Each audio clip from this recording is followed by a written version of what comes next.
If you want to improve your chess, you absolutely must take a look at this game.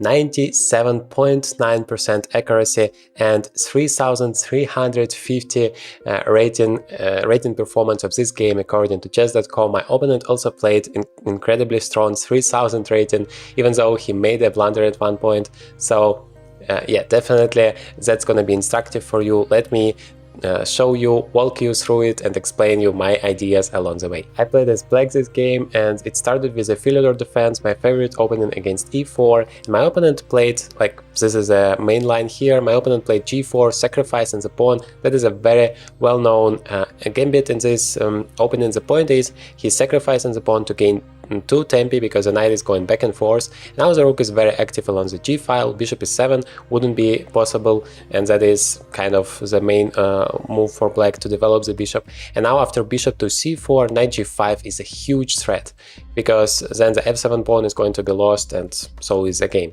So h6 is absolutely must here for black. Now bishop e3, and I have to create my counterplay here on the queen side, because yeah, on the king side, totally white is dominating, creating some threats, and I don't have any time to develop. So c6 threatening b5, or yeah, having an idea to play b5. Queen to d3 has been played. By the way, there is pawn takes e5 here and queen to d3, and then there is a queen sacrifice, pretty interesting line.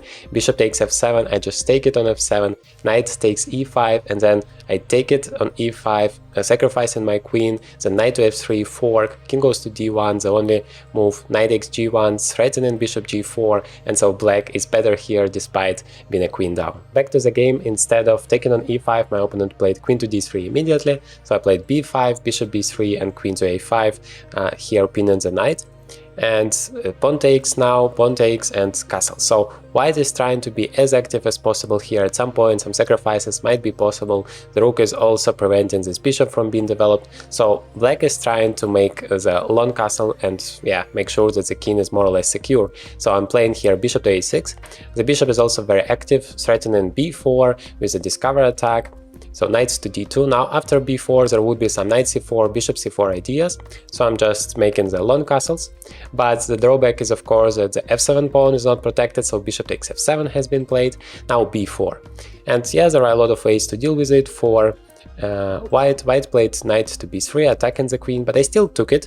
I thought that it's a good exchange for me, because in the end of the day I should win the e4 pawn. With the move b4, I'm attacking the knight, and the knight is defending the pawn. So once it's gone, I can pick up the pawn. Bishop a6 back, still attacking the knight, knight to a4. Now before taking on e4, I need to make sure that my c6 pawn is protected. That is why I played here bishop to b5, defending the pawn, at the same time attacking the knight, so creating another threat. Remember, creating threats is incredibly important, especially in blitz, to make life more complicated for your opponent. By the way, the fact that it's just a blitz game, 3 minutes plus 1 second, makes the achievement even more incredible, this accuracy and the rating performance. So b3, defending the knight, and now I took the pawn on e4 with my knight. The knight is very active in the center of the board. Bishop e6. Well, it's pretty annoying here, the spin. The rook is very active. Maybe rook takes d7 is a threat now. Then after rook takes, the second rook comes, and yeah, that might be dangerous. That's why I played king to c7, just eliminating the danger. But now bishop takes a7, picking up this pawn, and now the b6 pawn is the b6 square, sorry, is vulnerable, and that might be used, might be very annoying for me. So I played bishop takes a4, just eliminating the whole danger, because now there is no defender for the bishop. Pawn takes, and knight to c3, creating a threat, and that is the moment my opponent collapsed, because he played rook d3, which is obviously a blunder because of knight e2 fork. Yeah, so exactly the strategy paid off. I have created a lot of threats for my opponent, and at some point he collapsed. So here he played f4, another tricky move, because it's not really attacking the pawn, it's attacking the knight here on g1. So yeah, you should be careful not to take the pawn, not to do anything, but just step away with the knight, attacking the pawn on f4. That is what I did, and the knight takes f4 is a double attack here. So my opponent played rook takes, and then bishop b6 check. Now the only square for the king to go, not to lose this rook on d7, is king to c8.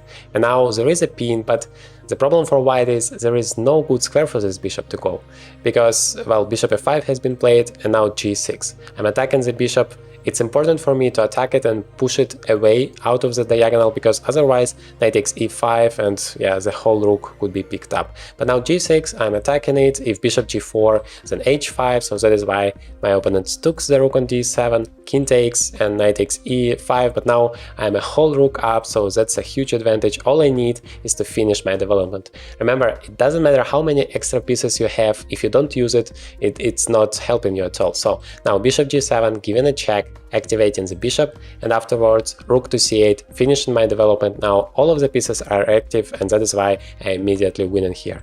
So first rook c3 check, king must go to b2, and now rook c6 discover attack, and my opponent resigns because the bishop is not too safe. I hope this video was instructive for you, and in this one I share the #1 strategy to blow your rating up, so it's gonna be very helpful for you. Definitely take a look.